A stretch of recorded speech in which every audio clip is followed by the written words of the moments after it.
Hello students, welcome to SST class. Previously we have completed chapter number 5, rulers and buildings, and now we will do exercise of this chapter. So let's start. Question number first is, how is the Traviate principle of architecture different from the Arcuate? Traviate style arcuate style से किस तरीके से different है ये बताना है. As we know, in trabeate principle of architecture जो भी रूफ होती थी, जो भी डोर्स होते थे और जो विंडोज होती थी, they were made by placing a horizontal beam across two vertical columns. एक वर्टिकल बीम रखी जाती थी कॉलम्स के ऊपर, one or more in number, so that which can give the extra strength to the roof or the superstructure that is made on that horizontal beam. But in Arcuate principle of architecture, the weight of superstructure was carried out by the keystone. We have studied that for example, this is arch, and here this is keystone. So the weight of the superstructure, इसके ऊपर जो भी structure होता था उसका जो wait था वो ये कीस्टोन बियर करता था, उसको उसके वेट को सपोर्ट करता था, and then it transfer the weight to the base of the arch, this side and also in this side. So the weight of superstructure was carried by the keystone and transferred to the base of arch. So this is Arcuate style of architecture, and in Traviate style of architecture the horizontal beam carries the weight of superstructure. So both these styles of architecture are different. Traviate style of architecture was much older than Arcuate style of architecture. ये Arcuate style ये बाद में आई थी, and Traviate style जिसको हम Corbelled style of architecture भी कहते हैं, it was invented earlier than Arcuate style of architecture. So in this way, Traviate style is different from Arcuate style. Now we'll move to the next question. What is shikhara? शिखर क्या होता है? In this chapter we have studied mainly two temples. One is Kandariya Mahadev temple and second is Rajarajeshwar temple. So शिखर क्या होता है? शिखर is the topmost pointed portion of a temple. Shikhar is top most pointed portion of a temple. जैसे कोई temple बना होता है तो उसका जो पॉइंटेड पोर्शन होता है, top most pointed portion, this is called Shikhar. For example, this is temple. Okay, here is the entrance and this is called this. इसको कहते हैं शिखर. इसकी लंबाई यहां से पूरे टॉप मोस्ट तक होती है. This is called shikhar. And the Rajrajeshwar temple which was built by Rajarajadeva in Tanjore, it has the tallest shikhar amongst the temple of that time. So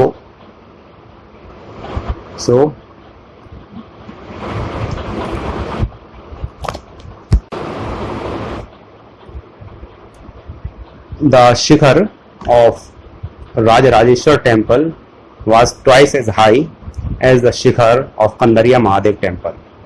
So shikhar is the topmost pointed portion of a temple. Now we will move to next question. What is Pitradura? Pitradura क्या है? As we know, Pitradura जब किसी जो marble से या sandstone से जो भी वॉल या रूफ बनी है उसमें कलर्ड स्टोन्स डाल के उसके डिप्रेशंस छोड़ दिए जाते हैं, उसमें कलर स्टोन्स डाल दिए जाते हैं और डिफरेंट टाइप्स की ऑर्नामेंटल स्ट्रक्चर जो बनते हैं, these are called पित्रादुरा. पित्रादुरा refers to the colored hard stones placed in depressions carved out into marble or sandstone and thus creates beautiful ornate pattern. So these are very beautiful patterns, as we have discussed in the Red Fort, Diwan-e-Am and Diwan-e-Khas. In the Diwan-e-Khas, there is a beautiful ornate pattern of Pitradura, which was built behind the throne of Shahjahan. Shahjahan का जो throne था उसके पीछे पित्रादुरा का ornate pattern ये बना हुआ था, हमने ये बुक में देखा है.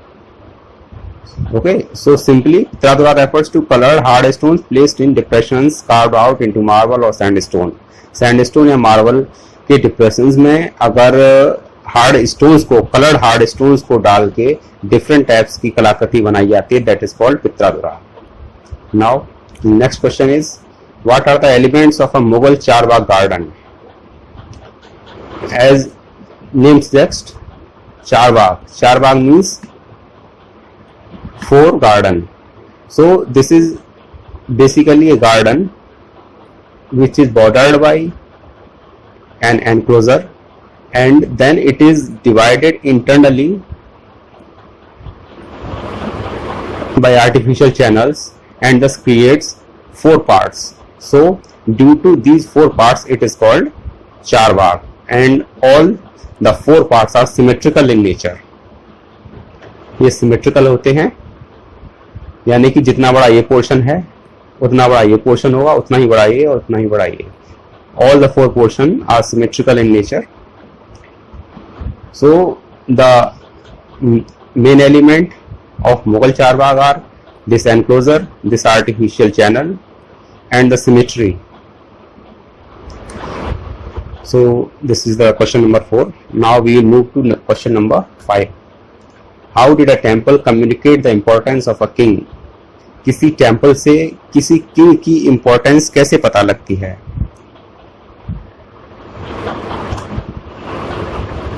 टेम्पल्स जो बनाए जाते थे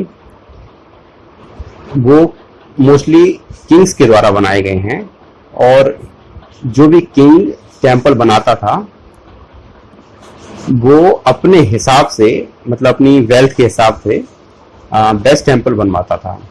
and temples are the places of worship and they show the power, wealth and devotion of the patron. यानी जो उसको बनाने वाला था उसकी वेल्थ और पावर को ये दिखाते थे. सो जितना बड़ा राजा होता था वो उतना ही बड़ा टेम्पल बनाने की कोशिश करता था. For example we have studied the Rajrajeshwar temple which was located in Tanjore. तो जो किंग था उसने इसके शिखर को बहुत ही ऊंचा बनाया था. It was made in Dravidian architecture और इसके टॉप पे एक बहुत ही बड़ा अराउंड 90 टन का एक स्टोन था और इसको इसके ऊपर रखवाया गया था. So at that time there was no crane, so there built inclined path, एक तिरछा पाथ बनाया गया था. करीब 4 किलोमीटर लंबा पाथ था और एक गांव से जिसका नाम था चारुपल्लम, वहां से ये पाथ बनाया गया था और इस पर से उस स्टोन को लुढ़का लुढ़का के पहुंचाया गया था. It was about 4 kilometre long. So जितना अधिक ग्रांडेस्ट टेम्पल उतना ही अधिक power and wealth of that king and it also shows the devotion of the king. So in this way a temple communicate the importance of a king. Now we will move to next question. Here this is given the example. Okay. Now next question is, An inscription in Shahjahan's Diwan Khas in Delhi stated, "If there is paradise on earth, it is here, it is here, it is here." How was this image created? यानी question कह रहा है कि दिल्ली में जो दीवाने खास शाहजहां ने बनवाया था, तो उस पर उसने लिखवाया था कि यदि पृथ्वी पर कहीं स्वर्ग है, if there is paradise on earth, तो वो यही है और यही है। तो ये इमेज किस तरीके से क्रिएट हुई, वो ऐसा उसने क्यों लिखवाया था? फर्स्ट ऑफ ऑल, ये जो दीवाने खास और दीवाने आम ये बनाए जाते थे, ये इस तरीके से बनाए जाते थे, दे रिजेंबल लाइक मॉस्क, एक मस्जिद की तरीका से। And we know in mosque Muslim do prayers, मुस्लिम लोग अपनी वहाँ जाके प्रेयर करते हैं। और दीवाने खास में जो शाहजहां का थ्रोन रखा गया था, वो किबला की डायरेक्शन में रखा गया था। किबला was the direction in which the Muslim do the prayer. किबला वो डायरेक्शन, उस डायरेक्शन को कहते हैं जिसमें मुस्लिम लोग उस डायरेक्शन में अपनी प्रेयर करते हैं। और ये कौन सी डायरेक्शन होती है? जिसमें मक्का में एक इनका जो सेक्रेट प्लेस है, होली प्लेस है मक्का में इनका एक काबा रखा हुआ है। It was like this type of structure in Mecca. Okay, so इसकी तरफ मुंह करके ये लोग प्रेयर करते हैं, दिस इज कॉल्ड किबला। और इसी डायरेक्शन में शाहजहां का थ्रोन रखा गया था। यानी कि ये दिखाने की कोशिश की गई थी कि जो शाहजहां का थ्रोन है, यानी जो शाहजहां है, he is representative of God on earth. Okay, and the Diwan Khas was built in such a way that it suggested that this is the home of God. So इस तरीके से उसकी आर्किटेक्चर इमेज बनाई गई थी। इसी वजह से शाहजहां ने अपने दीवाने खास पे लिखवाया था, if there is paradise on earth, it is here, it is here, it is here. Okay, now we'll move to next question. This is, how did the Mughal court suggest that everyone, the rich and the poor, the powerful and the weak, received justice equally from the emperor? इसमें कहा गया है कि किस तरीके से Mughal court जो थे वो ये सजेस्ट करते थे कि चाहे अमीर हो या गरीब हो, ताकतवर हो या वीक हो, सभी को इक्वली जस्टिस मिलेगा। इस तरीके से सजेस्ट करते थे। सो फर्स्ट ऑफ ऑल, इनका स्ट्रक्चर जो था, there are two types of courts और हॉल्स, दीवाने आम एंड दीवाने खास। सो दीवाने खास में जो कॉमन पीपल होते थे, उनकी ग्रीवेंसेस, उनकी शिकायतें ये सुनी जाती थी, और जो भी समाधान होता था वो समाधान किया जाता था। सो दीवाने खास की बनावट इस तरीके से की जाती थी कि वहाँ पे जितने भी पर्सन हैं, जितने भी लोग हैं, उनकी एक्सेस एम्परर तक बराबर रहे। यानी ऐसा नहीं था कि अगर कोई ज़्यादा अमीर है और कोई ज़्यादा गरीब है तो उसको बिल्कुल पीछे कर दिया जाएगा, ऐसा नहीं था। उसका आर्किटेक्चर उसका इस तरीके से बनाया गया था कि सभी जो है शाहजहां को, यानी एम्परर को इक्वली एक्सेस कर सकें। ओके, और its aim was to create a world where all could live together, यानी जिसमें सभी लोग एक साथ रह सकें विद हार्मनी, मतलब बिना किसी लड़ाई झगड़े के प्यार से रह सकें। And in the court there was no difference between the rich and poor in the emperor's court. So we can say that Mughal courts were equal for both rich and poor, powerful or weak. Now we move to next question. What role did the Yamuna play in the layout of the new Mughal city at Shahjahanabad? Shahjahanabad was a city in Delhi. That was built by Shahjahan and on the banks of river Yamuna. Yamuna के river front पे ये बनाई गई थी।